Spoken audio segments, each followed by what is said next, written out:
श्रीमद्भागवत महापुराण दशम स्कंद अध्याय 72 पांडवों के राजसूय यज्ञ का आयोजन और जरासंध का उद्धार। श्री सुखदेव जी कहते हैं, परीक्षित, एक दिन महाराज युधिष्ठिर बहुत से मुनियों, ब्राह्मणों, क्षत्रियों, वैश्यों, भीमसेन आदि भाइयों, आचार्यों, कुल के बड़े बूढ़ों, जाति बंधुओं, संबंधियों एवं कुटुंबियों के साथ राजसभा में बैठे हुए थे। उन्होंने सबके सामने ही भगवान श्री कृष्ण को संबोधित करके यह बात कही, गोविंद, मैं आप सर्वश्रेष्ठ राजसूय यज्ञ के द्वारा आपका और आपके परम पावन विभूति स्वरूप देवताओं का यजन करना चाहता हूँ। प्रभु, आप कृपा करके मेरा यह संकल्प पूरा कीजिए। कमलनाभ, आपके चरण कमलों की पादुकाएं समस्त अमंगलों को नष्ट करने वाली हैं। जो लोग निरंतर उनकी सेवा करते हैं, ध्यान और स्तुति करते हैं, वास्तव में वे पवित्र आत्मा ही हैं। वे जन्म मृत्यु के चक्र से छुटकारा पा जाते हैं, और यदि वे सांसारिक विषयों की अभिलाषा करें तो उन्हें उनकी भी प्राप्ति हो जाती है। परंतु जो आपके चरण कमलों की शरण ग्रहण नहीं करते, उन्हें मुक्ति तो मिलती ही नहीं, सांसारिक भोग भी नहीं मिलते।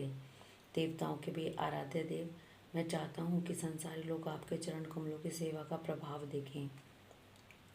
प्रभु, कुरुवंशी और संजय वंशी नरपतियों में जो लोग आपका भजन करते हैं और जो नहीं करते, उनका अंतर आप जनता को दिखला दीजिए। प्रभु, आप सबके आत्मा समदर्शी और स्वयं आत्मा आनंद के साक्षात्कार हैं। स्वयं ब्रह्मा है, आप में यह मैं हूँ, यह दूसरा, यह अपना है और यह पराया, इस प्रकार का भेदभाव नहीं है। फिर भी जो आपकी सेवा करते हैं उन्हें उनकी भावना के अनुसार फल मिलता ही है, ठीक वैसे ही जैसे कल्प वृक्ष की सेवा करने वालों को उस फल में जो न्यून अधिकता होती है, वह तो न्यून अधिक सेवा के अनुरूप ही होती है। इससे आप में विषमता या निर्दयता आदि दोष नहीं आते। भगवान श्री कृष्ण ने कहा, शत्रु विजयी धर्मराज, आपका निश्चय बहुत ही उत्तम है। राजसूय करने से समस्त लोगों में आपकी मंगलमयी कीर्ति का विस्तार होगा।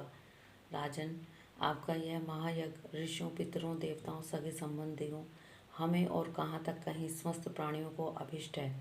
महाराज, पृथ्वी के समस्त नरपतियों को जीतकर सारी पृथ्वी को अपने वश में करके और यज्ञोचित संपूर्ण सामग्री एकत्रित करके फिर इस महायज्ञ का अनुष्ठान कीजिए। महाराज, आपके चारों भाई वायु, इंद्र आदि लोकपालों के अंश से पैदा हुए हैं। वे सब के सब बड़े वीर हैं। आप तो परम मनस्वी और संयमी हैं। आप लोगों ने अपने सद्गुणों से मुझे अपने वश में कर लिया है। जिन लोगों ने अपनी इंद्रियों और मन को वश में नहीं किया है, वे मुझे अपने वश में नहीं कर सकते। संसार में कोई बड़े से बड़ा देवता भी तेज, यश, लक्ष्मी, सौंदर्य और ऐश्वर्य आदि के द्वारा मेरे भक्त का तिरस्कार नहीं कर सकता। फिर कोई राजा उसका तिरस्कार कर दे, इसकी तो संभावना ही क्या है। श्री सुखदेव जी कहते हैं, परीक्षित, भगवान की बात सुनकर महाराज युधिष्ठिर का हृदय आनंद से भर गया। उनका मुख कमल प्रफुल्लित हो गया। अब उन्होंने अपने भाइयों को दिग्विजय करने का आदेश दिया। भगवान श्री कृष्ण ने पांडवों में अपनी शक्ति का संचार करके उनको अत्यंत प्रभावशाली बना दिया था। धर्मराज युधिष्ठिर ने संजय वंशी वीरों के साथ सहदेव को दक्षिण दिशा में दिग्विजय करने के लिए भेजा, नकुल को मत्स्य देशी वीरों के साथ पश्चिम में, अर्जुन को कैकेयी देशीय वीरों के साथ उत्तर में और भीमसेन को मद्र देशीय वीरों के साथ पूर्व दिशा में दिग्विजय करने का आदेश दिया। परीक्षित, उन भीमसेन आदि वीरों ने अपने बल पौरुष से सब ओर के नरपतियों को जीत लिया और यज्ञ करने के लिए उद्धत महाराज युधिष्ठिर को बहुत सा धन ला कर दिया। जब महाराज युधिष्ठिर ने यह सुना कि अब तक जरासंध विजय नहीं प्राप्त की जा सकी है, तब वे चिंता में पड़ गए। उस समय भगवान श्री कृष्ण ने उन्हें वही उपाय कह सुनाया जो उद्धव जी ने बतलाया था। परीक्षित, इसके बाद भीमसेन, अर्जुन और भगवान श्री कृष्ण ये तीनों ही ब्राह्मण का वेश धारण करके गिरिव्रज गए। वहीं जरासंध की राजधानी थी। राजा जरासंध ब्राह्मणों का भक्त और गृहस्थोचित धर्मों का पालन करने वाला था। उपयुक्त तीनों क्षत्रिय ब्राह्मण का वेश धारण करके अतिथि अभ्यागतों के सत्कार के समय जरासंध के पास गए और उससे इस प्रकार याचना की, राजन, आपका कल्याण हो। हम तीनों आपके अतिथि हैं और बहुत दूर से आ रहे हैं। अवश्य ही हम यहाँ किसी विशेष प्रयोजन से ही आए हैं, इसलिए हम आपसे जो कुछ चाहते हैं वह आप हमें अवश्य दीजिए। तितिक्षु पुरुष क्या नहीं सह सकते। दुष्ट पुरुष बुरे से बुरा क्या नहीं कर सकते, उदार पुरुष क्या नहीं दे सकते, और समदर्शी के लिए पराया कौन है।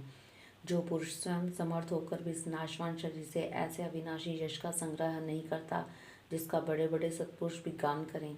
सच पूछे तो जिसकी जितनी निंदा की जाए थोड़ी है, उसका जीवन शोक करने योग्य है। राजन, आप तो जानते ही होंगे, राजा हरिश्चंद्र रंती देव केवल अन्न के दाने बीच चुनकर निर्वाह करने वाले महात्मा मुदगल, शिवी, बलि, व्याध और कपोत आदि बहुत से व्यक्ति अतिथि को अपना सर्वस्व देकर इस नाशवान शरीर के द्वारा अविनाशी पद को प्राप्त हो चुके हैं। इसलिए आप भी हम लोगों को निराश मत कीजिए। परीक्षित, जरासंध ने उन लोगों की आवाज़, सूरत, शक्ल, कलाइयों पर पड़े हुए धनुष की प्रत्यंचा की रगड़ के चिन्हों को देखकर पहचान लिया कि ये ब्राह्मण नहीं क्षत्रिय हैं। अब वह सोचने लगा कि मैंने कहीं न कहीं इन्हें देखा भी अवश्य है। फिर उसने मन ही मन यह विचार किया कि ये क्षत्रिय होने पर भी मेरे भी ऐसे ब्राह्मण का वेश बनाकर आए हैं। जब ये भिक्षा मांगने पर उतारू हो गए हैं, तब चाहे जो कुछ मांग ले, मैं इन्हें दूंगा। याचना करने पर अपना अत्यंत पराया और दुस्तज शरीर देने में भी मुझे हिचकिचाहट ना होगी। विष्णु भगवान ने ब्राह्मण का वेश धारण करके बलि का धन, ऐश्वर्य सब कुछ छीन लिया, फिर भी बलि की पवित्र कीर्ति सब ओर फैली हुई है और आज भी लोग बड़े आदर से उसका गान करते हैं। इसमें संदेह नहीं कि विष्णु भगवान ने देवराज इंद्र की राज्य लक्ष्मी बलि से छीनकर उन्हें लौटाने के लिए ही ब्राह्मण रूप धारण किया था। दैत्यराज बलि को यह बात मालूम हो गई थी और शुक्राचार्य ने उन्हें रोका भी, परंतु उन्होंने पृथ्वी का दान कर ही दिया। मेरा तो यह पक्का निश्चय है कि यह शरीर नाशवान है। इस शरीर से जो विपुल यश नहीं कमाता और जो क्षत्रिय ब्राह्मणों के लिए ही जीवन नहीं धारण करता, उसका जीना व्यर्थ है। सचमुच जरासंध की बुद्धि बड़ी उदार थी। उपयुक्त विचार करके उसने ब्राह्मण वेशधारी श्री कृष्ण, अर्जुन और भीमसेन से कहा, ब्राह्मणों, आप लोग मन चाहे वस्तु मांग लें। आप चाहे तो मैं आप लोगों को अपना सिर भी दे सकता हूँ। भगवान श्री कृष्ण ने कहा, राजेंद्र, हम लोग अन्न के इच्छुक ब्राह्मण नहीं हैं, क्षत्रिय हैं। हम आपके पास युद्ध के लिए आए हैं। यदि आपकी इच्छा हो तो हमें द्वंद्व युद्ध की भिक्षा दीजिए। देखो, ये पांडु पुत्र भीमसेन है और यह इनका भाई अर्जुन है, और मैं इन दोनों का मेरा भाई तथा आपका पुराना शत्रु कृष्ण हूँ। जब भगवान श्री कृष्ण ने इस प्रकार अपना परिचय दिया, तब राजा जरासंध ठहाका लगाकर हंसने लगा और चिढ़कर बोला, अरे मूर्खों, यदि तुम्हें युद्ध की इच्छा ही है तो मैं तुम्हारी प्रार्थना स्वीकार करता हूँ, परंतु कृष्ण, तुम तो बड़े डरपोक हो, युद्ध में तुम घबरा जाते हो। यहाँ तक कि मेरे डर से तुमने अपनी नगरी मथुरा भी छोड़ दी और समुद्र की शरण ली है। इसलिए मैं तुम्हारे साथ युद्ध नहीं लड़ूंगा। यह अर्जुन भी कोई योद्धा नहीं है। एक तो अवस्था में मुझसे छोटा, दूसरा कोई विशिष्ट बलवान नहीं है। इसलिए यह मेरे साथ जोड़ का वीर नहीं है। मैं इसके साथ नहीं लड़ूंगा। रहे भीमसेन, ये अवश्य ही मेरे समान बलवान और मेरे जोड़ के हैं। जरासंध ने यह कहकर भीमसेन को एक बहुत बड़ी गदा दे दी और स्वयं दूसरी गदा लेकर नगर से बाहर निकल आया। अब दोनों रणोन्मत्त वीर अखाड़े में आकर एक दूसरे से भिड़ गए और अपनी वज्र के समान कठोर गदाओं से एक दूसरे पर चोट करने लगे। वे दाएं बाएं तरह तरह के पैतरे बदलते हुए ऐसे शोभामान हो रहे थे मानो दो श्रेष्ठ नट रंगमंच पर युद्ध का अभिनय कर रहे हों।